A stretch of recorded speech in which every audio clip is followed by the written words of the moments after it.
guys, welcome back to my channel, and today's video is another art video, and today I'm going to be painting Xanxus from the anime/manga series Katekyo Hitman Reborn. I'm sorry if I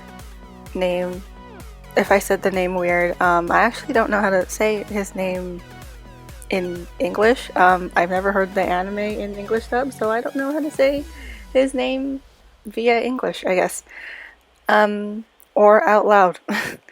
So what inspired me to draw and paint Xanxus is I saw his picture in one of the chapter covers.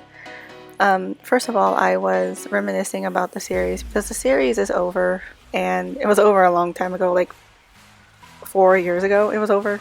And I was reminiscing, and I really missed the series, and I just decided I'm going to just draw more characters from the series. And yeah, I was inspired by one of the chapter pictures, and it's a picture of him close up with his full scars. And if you're an avid fan of the series, you're probably wondering, why didn't I incorporate the feathers? Because he avidly wears feathers, and it drapes across his shoulders, I guess.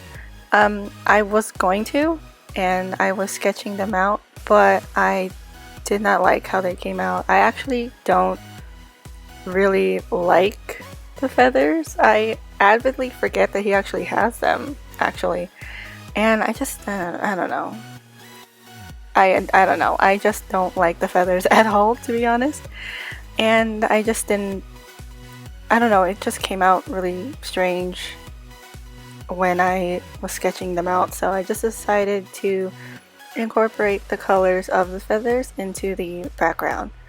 And by the way, I am also using a pearlescent watercolor palette for the background on top of some flat colors as well. I know you can't see the effect right now, but as always, I will show you the effect later at the end. While I was painting this, I was kind of taking breaks because I was a little bit nervous about certain sections that I was going to paint. And the main sections that I was really nervous about was his skin color and the scars itself. The watercolor palette that I'm using is just a standard pan of watercolors, and I'm pretty sure it's normal for all watercolor palettes that they only give you one actual skin color. It's like the portrait pink color for like fair skin. They have brown colors too, but like, I don't know. I think it would just be more helpful if there was like a watercolor palette with skin tones. You know what I mean?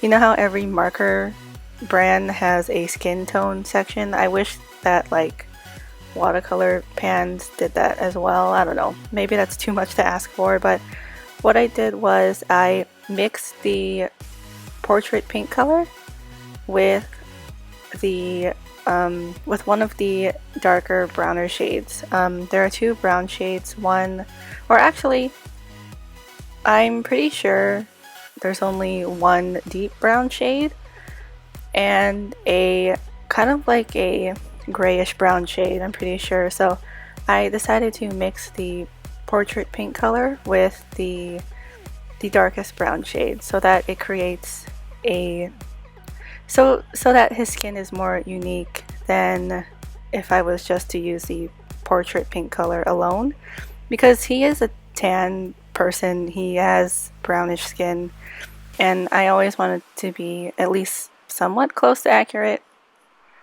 So and then for the scars, I actually decided to mix them as well. I didn't want them to be just strictly brown, so I decided to mix one of the brown shades with one of the burnt orange shades, and I'm pretty sure I mixed it with the pink portrait shade as well. I'm not quite sure, but yeah, I have to mix the colors, and that's usually what you have to do in order to peak creativity.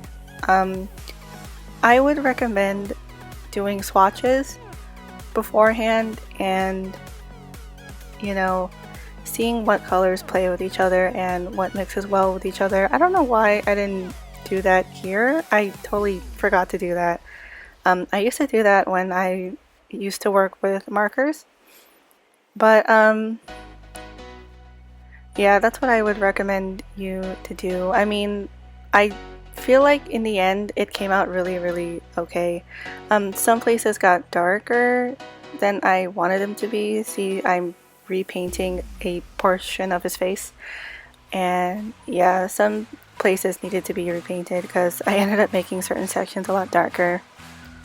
A small bit of information about this character.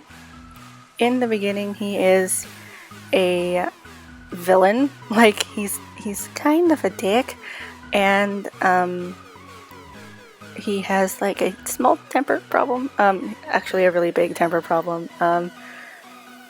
At some point in the series, he gets into like a brawl with his adopted dad, and his dad is forced to encase him in ice. It's strange if you don't know the series, but it's cool in the end, okay? And yeah, so that's what caused him to have these scars. And there's a strange fact about them. When he's calm and normal, he only has like a few scars, like a couple patches on his cheek, and I think on like his forehead as well. But when he's like hyperactive and really into a fight and angry, all of his scars come out, like as I'm painting them right now. I mean, I don't know how that works. I mean, I get adrenaline, but you know, that doesn't really work. But I mean, I can't really question anime logic, I guess. So what I'm using to line this picture, I am alternating between a micron pen in the size 005 and a zebra brush pen in the size fine, and also a platinum brush pen to fill in the dark areas such as his pupils and his hair, and also his eyebrows. I wanted to talk a little bit about the brush pen that I'm using. I am using a platinum brush pen, as I said before, and I only use this brush pen if I want to color in dark areas that don't need to be blended out. I only use this to color and not line because it's not that great for lining. I mean, I guess it is in the beginning, but it does get worn out, and the brush tip, I guess you would call it, is not sharp enough for sharper edges like the end portions of Xanxus' hair. It also does not give that much variation in lines. I tried doing that beforehand and it wouldn't work, to be honest. If you were to use a pen tail brush pen, or pretty much any higher end of brush pen, you would be able to do that. You would be able to vary the line weight. It would work just the same as like a actual paintbrush, like an actual round paintbrush. You would be able to use the tip for really thinner lines and then vary them out with more weight, but you won't be able to do this with the pen that I'm using, the platinum brush pen. You won't be able to do that, especially if you use this often. Like, I don't know, I honestly don't really line pictures with this. When I did Inktober, all I did was color with it, and what I used to line was the zebra brush pen. So yeah, that's something to think about if you're looking to buy a brush pen. I mean, it's great to start off with and to use to color sections of black that don't need to be shaded, or not really shaded, or blended out with various colors. Yeah, that's what I would recommend, and that's what I would keep in mind when looking for a brush pen. I mean, this is okay, I guess. I'm fine with what I have, but yeah, don't really have high expectations, I guess. And also, don't paint after you line. I don't know why I did that. I kind of smudged the ink a little bit, but yeah. So yeah, after that I do some white details, sign it, and that's it. If you want to contact me, I will link all of my social media. And yeah, if you have any questions, feel free to contact me. Thank you so much for watching, and I will see you in my next video. Bye!